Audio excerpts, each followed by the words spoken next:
ওম নমঃ শিবায়। জয় শনি মহারাজের জয়। নমস্কার দর্শক বন্ধুগণ, আমরা আজকে একটা গুরুত্বপূর্ণ ভিডিও নিয়ে আপনাদের সঙ্গে আলোচনা করতে চলেছি। মেষ রাশির জাতকাদের জীবনে অনেক বড় পরিবর্তন হতে চলেছে। 29 মার্চ শনিদেব রাশি পরিবর্তন করবে এবং আপনার রাশি থেকে দ্বাদশ ঘরে প্রবেশ করবে। আর সেই সঙ্গে সঙ্গে আপনার শনিদেবের 7.5 প্রথম পর্ব শুরু হয়ে যাবে। 30 বছর পর আপনার রাশিতে শনিদেবের 7.5 এসছে। এটা আপনার জীবনে অনেক বড় পরিবর্তন দিয়ে যাবে, অনেকগুলো আপনার জীবনে ঘটনা বদলে দিয়ে যাবে। তো যেই আশায় আপনি বসছিলেন সেই আশা পূরণ করে দিয়ে যাবে এই শনিদেব। অনেকের মনে প্রশ্ন থাকে, ভয় থাকে, শনিদেবের 7.5 কি না কি হয়ে যাবে। কিন্তু আপনি যদি বিষয়টাকে পজিটিভলি নিতে পারেন, আপনার জন্মছক যদি আপনাকে সাপোর্ট করে, সেক্ষেত্রে আপনার এই 7.5 আপনার জীবনকে বদলে দেবে, যেটা আপনি একদমই ভাবেননি, আশা করেননি, এমন স্বরূপ ফল আপনি পেয়ে যেতে পারেন। তো সেটা নিয়ে আমরা এই ভিডিওতে আলোচনা করব। শনিদেবের 7.5 আপনার জীবনে কি পরিবর্তন দিয়ে যাচ্ছে, কি কি বড় পরিবর্তন হবে, সেগুলো নিয়ে আমরা আপনাদের সঙ্গে আলোচনা করব। ভিডিও না কেটে না স্কিপ করে সম্পূর্ণ দেখার চেষ্টা করবেন, প্র্যাকটিক্যালি বোঝার চেষ্টা করবেন। দেখবেন আপনার জীবনে অনেক কিছুই বদলে যাবে। তো চলুন আলোচনার পর্বে। ভিডিওর শুরুতে আপনাদের কাছে রিকোয়েস্ট, আপনাদের ভিডিও ভালো লাগলে লাইক করবেন, কমেন্ট করে অবশ্যই জানাবেন। মেষ রাশি, রাশিচক্রের প্রথম রাশি মেষ রাশি। আর আপনার রাশির অধিপতি হচ্ছেন স্বয়ং মঙ্গলদেব। শনিদেব এই মুহূর্তে আপনার রাশি থেকে একাদশ ঘরে, তবে 29 মার্চ যখন শনিদেবের 7.5 শুরু হবে, সবার প্রথমত লক্ষ্য করুন এই দ্বাদশ ঘর কিসের ঘর। দ্বাদশ ঘর হচ্ছে আপনার বিদেশ যাত্রা, দ্বাদশ ঘর হচ্ছে আপনার খরচপাতি, দ্বাদশ ঘর হচ্ছে আপনার লং ট্রাভেল, দ্বাদশ ঘর হচ্ছে আপনার হসপিটাল, দ্বাদশ ঘর হচ্ছে কিন্তু কোর্ট কাছারিও লক্ষ্য করা হয়। আর যত রকমের ব্যয় রয়েছে, খরচ রয়েছে, কিন্তু এই দ্বাদশ ঘর থেকে লক্ষ্য করা হয়। তো শনিদেবের এই জায়গায় উপস্থিতি এবং 7.5 প্রথম যখন চরণ শুরু হয়ে যাবে, সবার প্রথমত যেটা আপনি লক্ষ্য করবেন, আপনার মধ্যে দায়িত্ব বেড়ে যাবে, আপনার উপরে দায়িত্ব চলে আসবে। আপনি নিজের থেকে নেন বা আপনার উপরে দায়িত্ব আসুক, কোনো একটা কারণ অবশ্যই হবে। সেটা হচ্ছে খুবই গুরুত্বপূর্ণ ব্যাপার। এটা আপনার পারিবারিক দায়িত্ব হতে পারে, অফিসিয়াল কোনো কাজের দায়িত্ব হতে পারে, বা আপনার নিজের কোনো কাজ বেড়ে যাওয়া, এই ব্যাপারগুলো হওয়ার সম্ভাবনা লক্ষ্য করা যাবে।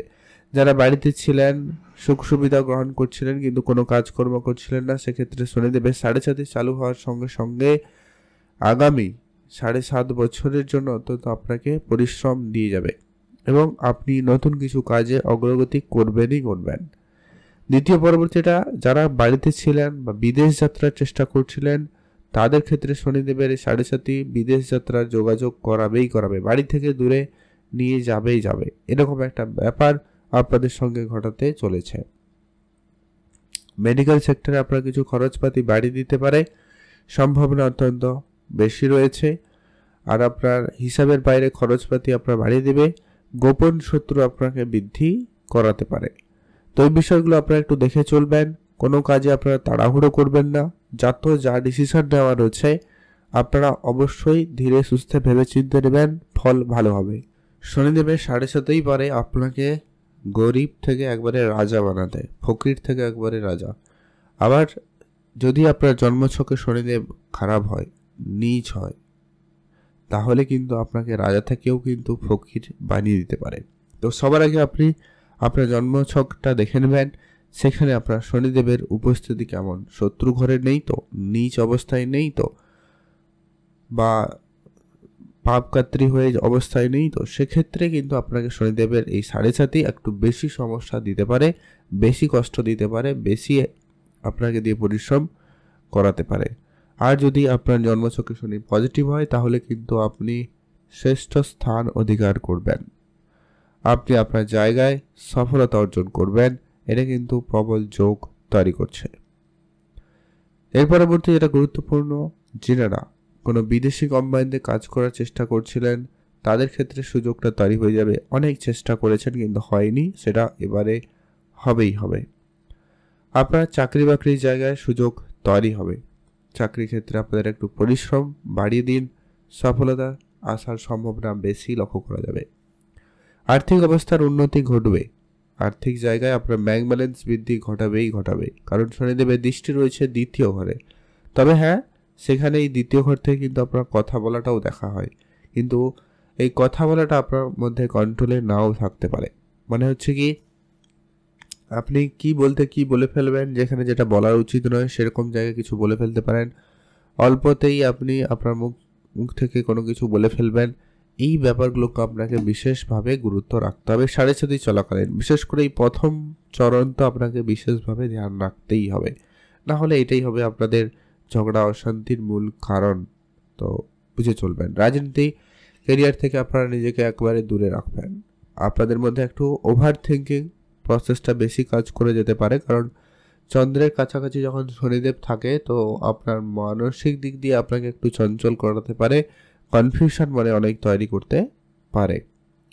তবে আপনারা কিছু উপাচার বলবো যেগুলো আপনারা অবশ্যই ফলো করবেন, যাতে আপনি বিষয়টাকে খুব ভালোভাবে ম্যানেজ করতে পারেন, এই নেগেটিভিটিগুলোকে একটু কম করতে পারেন। তবে যাদের জন্মছকে খারাপ রয়েছে শনিদেব, সেক্ষেত্রে কিন্তু চাপ রয়েছে বিষয়টা। তো খুব বেশি টেনশনের কোনো কারণ নেই, উপাচার ফলো করবেন, কাজকর্ম ঠিক করুন, শনিদেব আপনাকে ফল দেবে। শনিদেব হচ্ছে কি ন্যায়ের দেবতা, আপনি ভালো কাজ করুন, ভালো ফল পাবেন। এর পরবর্তী এটা গুরুত্বপূর্ণ হতে চলেছে, আপনারা কোনো জায়গায় যারা কমিউনিকেশন সেক্টরে রয়েছেন তাদের ক্ষেত্রে তো বললাম একটু বুঝে চলতে হবে। পারিবারিক পরিবেশ যেটা খারাপ হয়ে গেছিলো ওটা কিন্তু ভালো পরিবর্তন আপনাকে দিয়ে যেতে পারে, সম্ভাবনা অত্যন্ত ভালো রয়েছে। এর পরবর্তী যেটা গুরুত্বপূর্ণ হতে চলেছে যে কি আপনাদের প্রেম সম্পর্কিত বিষয়ে একটুখানি গুরুত্ব রাখবেন। প্রেমের দিকে আপনার মনোযোগ কম যেতে পারে, পার্টনারের সঙ্গে এটা মিসআন্ডারস্ট্যান্ডিং লেভেলে নিয়ে যেতে পারে, তো আপনাকে একটুখানি এটা গুরুত্ব রাখতে হবে। প্রেমের ব্যাপারে একটু বুঝে শুনে চলবেন। এর পরবর্তী যেটা গুরুত্বপূর্ণ হতে চলেছে, যারা কোনো কোর্ট কাছারি মামলা মোকদ্দমা এরকম জায়গায় জড়িয়েছিলেন সেই জায়গা থেকে বেরিয়ে যাবেন। আর যারা হয়তো অনেক দিন ধরে চেষ্টা করছেন কোনোভাবেই কোনো কিছু করে লোন নেওয়ার, তো সেই জায়গাটা হয়ে যেতে পারে। যারা লোন নেওয়ার চেষ্টা করছেন তাদের খুব অল্পতেই আপনাকে কিন্তু লোনটা পাস হয়ে যাবে। কিন্তু এটাই হচ্ছে বিষয় যে কি আপনাকে খুবই বুঝে চলতে হবে। এই লোনের সুযোগ রয়েছে মানে আপনি খালি লোনই করবেন, সেক্ষেত্রে আপনার আর্থিক অবস্থা খারাপ হয়ে যাবে। এটা কিন্তু আপনাকে গুরুত্ব রাখতে হবে। প্রয়োজনের বাইরে লোন নেওয়া থেকে বিরত থাকবেন। আপনার ভাগ্যের ঘরেও শনিদেবের দৃষ্টি রয়েছে, অতএব এখানে ভাগ্যের কিছু অর্জন, পিতার স্বাস্থ্যের ক্ষেত্রে কিছু সমস্যা আপনাকে অল্প স্বল্প হলেও দিতে পারে। খেয়াল রাখবেন, ভাগ্য রিলেটেড কোনো কাজে আপনি কিন্তু পিছু হাঁটলে হবে না। এখানে শনিদেব স্লোতে রেজাল্ট প্রদান করছে, তাই আপনাকে ভাগ্যের জায়গায় ধৈর্য রাখতে হবে। সেক্ষেত্রেই কিন্তু আপনার ভাগ্য আপনাকে সাপোর্ট করে যাবে। উচ্চ পদাধিকারী ব্যক্তিদের সাথে আপনার সম্পর্ক একটু বুঝে চলবেন, দেখবেন সেটাই কিন্তু আপনার প্রমোশনের বড় কারণ হয়ে দাঁড়াতে পারে। তো এই বিষয়টাও আপনাকে খেয়াল রাখতে হবে। ধার্মিক যাত্রায় অবশ্যই সুযোগ থাকবে, আপনি অবশ্যই ধার্মিক যাত্রা করবেন। লং ট্রাভেলের সুযোগ রয়েছে, আপনারা নিজে থেকে যদি আগে যাত্রা করার পরিকল্পনা করেন তো সেটা খুবই ভালো রেজাল্ট আপনাকে প্রদান করবে। ধার্মিক যাত্রা তো আপনার জন্য অত্যন্ত গুরুত্বপূর্ণ হবে। এবারে যেটা ওভারঅল আলোচনার বিষয়, শনিদেবের সাড়ে সাথী খুবই গুরুত্বপূর্ণ হতে চলেছে, আপনার জীবনে অনেক পরিবর্তন এইগুলো দিয়ে যাবে। কিন্তু যেটা আগে বললাম আপনার জন্মছক সেখানে গুরুত্বপূর্ণ। তো উপাচার হিসাবে আপনারা কি কি ফলো করবেন যাতে বিষয়টা আপনাদের জন্য অত্যন্ত পজিটিভ হয় বা নেগেটিভ প্রভাব থেকে বেরিয়ে আসবেন। প্রথমত হচ্ছে আপনারা অবশ্যই রাস্তায় বাড়িতে কোনো কালো কুকুর এলে বা দেখা পেলে রাস্তাঘাটে তাদেরকে খাবার খাওয়াবেন, এটা কিন্তু প্রথম কাজ হবে আপনার জন্য। দ্বিতীয়ত হচ্ছে আপনারা গরিব দুরস্থ লোকেদের বা যারা কর্মচারী তাদের কোনো রকমের পয়সা কড়িতে যেন কোনো কমতি না থাকে, তাদের টাকা পয়সা যেন কোনো আটকে না থাকে, অন্যায় অবিচার এই সমস্ত বিষয়গুলো থেকে দূরে থাকবেন। আর যেটা হচ্ছে অবশ্যই শনিদেবের মন্ত্র জপ করবেন, পারলে শনিদেবের পুজোও দিতে পারেন, মহাদেবের মন্ত্র জপ করতে পারেন, এতে আপনার শনিদেব কার্যকরী হবে। আর হনুমান চল্লিশা অবশ্যই পাঠ করা আপনার জন্য নিরন্তরভাবে প্রয়োজন রয়েছে। আর সূর্যদেবকে জল অর্পণ করবেন, বিষয়টা কন্ট্রোলে থাকবে। তো এই কয়েকটা ছোট ছোট কাজ আপনারা পারলে করতে পারেন, এতে আপনার শনিদেব অনেক বেশি তুষ্ট থাকবে, আপনার অনেক বেশি কন্ট্রোলে থাকবে। যাদের জন্য পজিটিভ আরও বেশি পজিটিভ, যাদের নেগেটিভিটি রয়েছে তাদের জন্য হয়তো কিছুটা কম হতে পারে, এরকম একটা সম্ভাবনা অত্যন্ত প্রবল থাকতে চলেছে। তো মেষ রাশি জাতক-জাতিকাদের জন্য ভিডিও এই পর্যন্ত কেমন লাগলো? আপনারা যদি অবশ্যই মেষ রাশির জাতক জাতিকা হয়েছেন ভিডিওতে একটা লাইক করে কমেন্ট করতে কিন্তু ভুলবেন না।